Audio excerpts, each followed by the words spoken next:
Hello viewers, আসসালামু আলাইকুম। Welcome back to my channel shine with Sohag. দেখুন কোথায় চলে আসছি আপনাদের জন্য।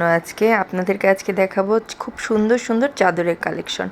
এই যে খুব সুন্দর এই চাদরের কালেকশনটা, এত সুন্দর চাদরটা ছিল, ওটার গজ কিন্তু 400 টাকা করে ছিল। তারপর এই যে পদ্ম ফুলের চাদরগুলো, ওই চাদরটা কিন্তু 3D ছিল, ওই চাদরটার গজ 500 ছিল। এই সাদা চাদরটার গজ 400 টাকা করে ছিল। খুব কম প্রাইসে এখানে চাদর পাওয়া যায়, দামাদামি করলে অনেকটাই কমে। এই যে দেখুন প্রত্যেকটা চাদর কি সুন্দর সুন্দর। তো এই পাইকারিতে চাদরগুলো কোথায় পাবেন সেটা জানার জন্য অবশ্যই ভিডিও শেষ পর্যন্ত থাকতে হবে। তো এই যে আরেকটা 3D চাদর, ওটাও 500 টাকা গজ ছিল, আর এটার প্রাইস 350 টাকা করে ছিল।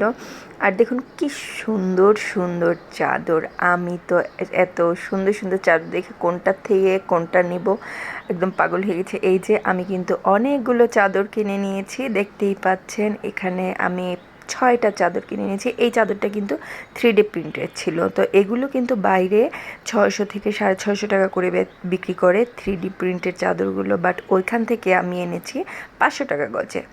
সো অনেক সুন্দর সুন্দর কালেকশন, দেখতেই পাচ্ছেন কত সুন্দর সুন্দর চাদর।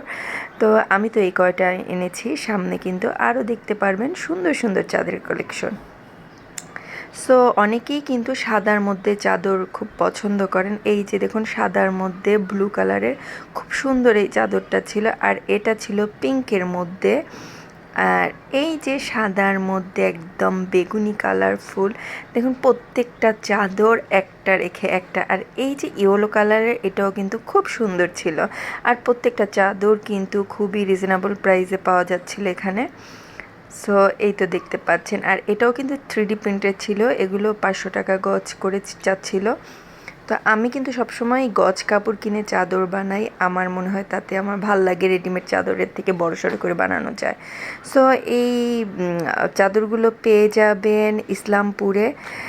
আর ইসলামপুরে কিন্তু খুব সুন্দর সুন্দর চাদরের কালেকশন আর কম প্রাইসে পাওয়া যায় পাইকারিতে, আপনারা যেয়ে কিনে নেবেন। তো আমার আজকের ভিডিও আপনাদের কেমন লাগলো অবশ্যই জানাবেন। ভালো লেগে থাকলে একটি লাইক, কমেন্ট অ্যান্ড শেয়ার করে দেবেন, আর প্লিজ আমার চ্যানেলটিকে সাবস্ক্রাইব করে দেবেন, আর পাশে থাকা বেল আইকনটি প্রেস করে দিবেন যেন আমি ভিডিও আপলোড করার সাথে সাথে আপনাদের কাছে নোটিফিকেশন চলে যায়। আর যারা ফেসবুক পেজ থেকে আমার ভিডিওটি দেখছেন প্লিজ ফলো করে দিয়ে যাবেন। তো আজ এ পর্যন্তই, আল্লাহ হাফেজ।